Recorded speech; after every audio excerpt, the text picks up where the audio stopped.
മഞ്ഞപ്പിത്ത ബാധ വ്യാപകമായ എറണാകുളം വേങ്ങൂരിൽ രോഗവ്യാപനം നിലനിൽക്കെ കുടിവെള്ള സാമ്പിളുകളുടെ പരിശോധന അവസാനിപ്പിച്ച ആരോഗ്യവകുപ്പ്. വിവരാവകാശ നിയമപ്രകാരം ആരോഗ്യവകുപ്പ് നൽകിയ മറുപടിയിലാണ് മെയ് 15-ന് ശേഷം കുടിവെള്ള പരിശോധന നടത്തിയിട്ടില്ലെന്ന് വ്യക്തമാക്കുന്നത്. ജല അതോറിറ്റി വിതരണം ചെയ്ത കുടിവെള്ളത്തിലൂടെയാണ് ഇവിടെ രോഗവ്യാപനം ഉണ്ടായതെന്ന് നേരത്തെ തന്നെ സ്ഥിരീകരിച്ചിരുന്നു. വിവരങ്ങളുമായി സുധീഷ് ഗോപാൽ ചേരുന്നുണ്ട്. സുധീഷ്, ഈ മഞ്ഞപ്പിത്ത വ്യാപനം തന്നെ അധികൃതർ അനാസ്ഥ കൊണ്ടാണ്. ഇതുമായി ബന്ധപ്പെട്ട് ജില്ലാ ഭരണകൂടം തഹസീൽദാറെ അന്വേഷിച്ച് റിപ്പോർട്ട് സമർപ്പിക്കാൻ ചുമതലപ്പെടുത്തി മെഡിക്കൽ സംഘത്തെ നിയോഗിച്ചു എന്നൊക്കെ പറയുമ്പോഴും ഈ മെയ് 15 എന്ന് പറയുന്നത് രോഗവ്യാപനം രൂക്ഷമായൊരു സമയമാണ്.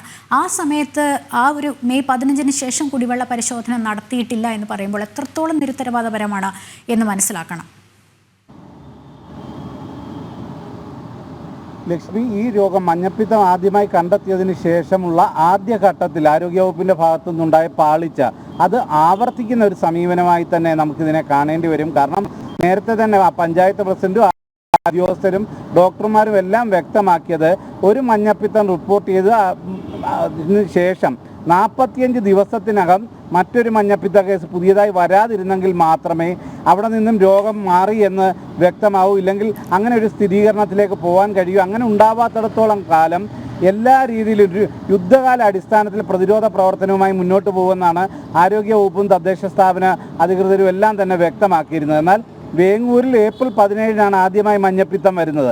അതിനുശേഷം ഏതാണ്ട് ഒരു മാസം പിന്നിടുമ്പോൾ തന്നെ ജല അതോറിറ്റിയുടെ കുടിവെള്ളം വിതരണം ചെയ്തതിലെ മറ്റ് ജലസ്രോതസ്സുകളുടെയും പരിശോധന അത് ആരോഗ്യവകുപ്പ് പൂർണ്ണമായും നിർത്തിയിരിക്കുന്നു എന്നതാണ് ഈ വിവരാവകാശത്തിലൂടെ വ്യക്തമാകുന്നത്. അത് ആരോഗ്യവകുപ്പിൻ്റെ കടുത്ത അനാസ്ഥ തന്നെയാണ്. ഇതേസമയം തന്നെ രോഗം പുതിയതായി വന്നുകൊണ്ടിരിക്കുന്നു. ഇപ്പോഴും മഞ്ഞപ്പിത്ത രോഗികൾ വേങ്ങൂർ പഞ്ചായത്തിലുണ്ട്. ഗുരുതരാവസ്ഥയിൽ വിവിധ സ്വകാര്യ ആശുപത്രികളിലും കോട്ടയം മെഡിക്കൽ കോളേജിലും ചികിത്സയിലിരിക്കുന്നു.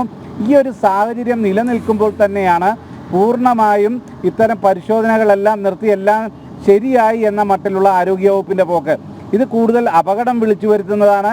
വേങ്ങൂരിൽ ഇപ്പോൾ തന്നെ നമുക്കറിയാം 200-ലധികം പേർക്കാണ് രോഗം വന്നത്. നിരവധി മരണങ്ങളുണ്ടായി. ഇപ്പോഴും ചികിത്സാ ചിലവിന് പണം കണ്ടെത്താനാകാതെ നിരവധി പേർ വിഷമിക്കുന്നു. ഈ ഒരു സാഹചര്യം കണ്ടിട്ട് പോലും ആരോഗ്യവകുപ്പ് അതിൽ നിന്നും ഒന്നും ഉൾക്കൊള്ളുന്നില്ല, ഇല്ലെങ്കിൽ ഒരു പാഠം പഠിക്കുന്നില്ല എന്നത് തന്നെയാണ് ഇതിന് കാരണമായി നമുക്ക് ചൂണ്ടിക്കാണിക്കാനാവുന്നത്. ഇതേ സാഹചര്യത്തിൽ തന്നെ ഇതിനോട് കൂട്ടിച്ചേർത്ത് പറയേണ്ടതാണ്, ഇത്രയും ചികിത്സയ്ക്കും മറ്റും ബുദ്ധിമുട്ടുന്നവരെ സഹായിക്കാൻ ആരോഗ്യവകുപ്പോ ഇല്ലെങ്കിൽ സംസ്ഥാന സർക്കാരോ ഒരു നടപടിയും ഇതുവരെയും സ്വീകരിച്ചിട്ടില്ല. ജില്ലാ കളക്ടർ പ്രഖ്യാപിച്ച അന്വേഷണത്തിൽ ഇന്നലെ റിപ്പോർട്ട് കളക്ടർക്ക് ലഭിച്ചിട്ടുണ്ട് എന്ന് പറയുന്നു. എന്തൊക്കെയാണ് അതിലെ കണ്ടെത്തൽ ഇല്ലെങ്കിൽ ജല അതോറിറ്റിയുടെ വീഴ്ച ആദ്യഘട്ടത്തിൽ ഈ രോഗം പടരാൻ കാരണമായത് ജല അതോറിറ്റി വിതരണം ചെയ്ത കുടിവെള്ളത്തിലെ അണുബാധയായിരുന്നു എന്ന് നേരത്തെ തന്നെ കണ്ടെത്തിയതാണ് ആരോഗ്യവകുപ്പ്. അതിന്റെ അത് ശരിവെക്കുന്ന ഒരു റിപ്പോർട്ടാണ് എന്ന് പറഞ്ഞും കൈയൊഴിയുന്ന ഒരു സാഹചര്യം ഉണ്ടായിരുന്നു. സുധീഷാണ് വിവരങ്ങൾ നൽകിക്കൊണ്ടിരുന്നത്.